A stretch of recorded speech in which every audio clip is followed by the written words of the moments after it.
mes shumë produksionesh, të cilat padyshim janë shumë të mira të gjitha. Cilin do të cilësoje si të preferuarin e gjitha kohrave tëndin patjetër?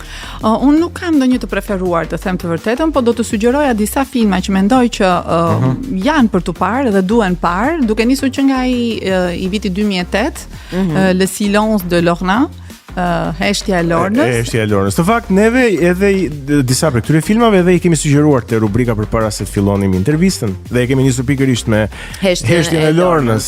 Të vëllezërve Darden. Sepse aty me të vërtetë i është dhënë hapësirë ja për të përgjigjur edhe pyetjes që më bë ty që parë, a ka diskriminim apo jo? Ai ka marrë një aktore kosovare, Arta Dobroshin, mund të merrte dikë tjetër, për shembull, të thoshte po kjo është nga po themi shqiptare.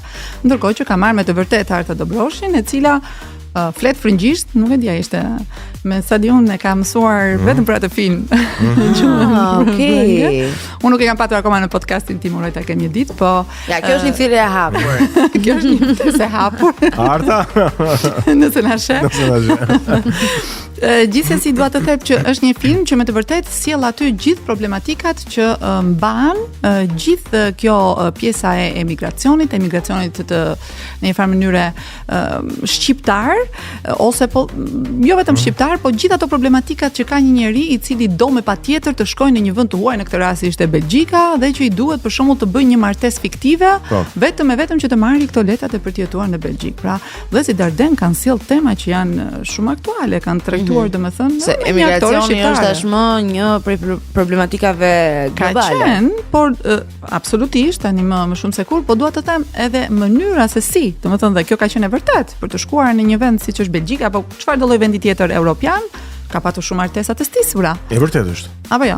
E vërtet është. Madje kemi dëgjuar raste patjetër. Kemi dëgjuar raste pafundësht, edhe shaka martesa për letra. Është një tragjedi në fakt, është një dramë shoqërore, po ata e kanë sjellë dhe kanë trajtuar shumë mirë. Aty Arta Dobroshi me të vërtetë mbase nuk ka patur dialogje shumë në film, por thellësia me të cilën ajo aktron dhe dhimbja, se aty flasim për marrëdhënie njerëzore, ajo pavarësisht se martohet me një njeri toksikodependent, krijon edhe empati ndaj atij. Do thon krijon edhe një farë e të tjera. Sepse normalisht kujton që ka qenë njeriu që e ka ndihmuar në një fazë vështirësie në jetën e saj. A nuk duket sikur po të përmendim edhe filma të tjerë, nuk e di, po them tek këta që ne kemi sugjeruar, Short Trip të Eleni Guiqirit, The Land Within të Fisnik Maxfield. Është shumë fakt produksione të tjera. Të gjithë e thirrën Redge, duket sikur tema qendrore e këtyre regjizorëve, këtyre produkteve është emigracioni. Po, është e vërtet. Është filli lidhësi të gjithë këtyre filmave, në fakt është pikërisht emigracioni, por i trajtuar në tema në mënyra në pikpamje të ndryshme, sepse kur je regjisor sjell pikpamjen tënde.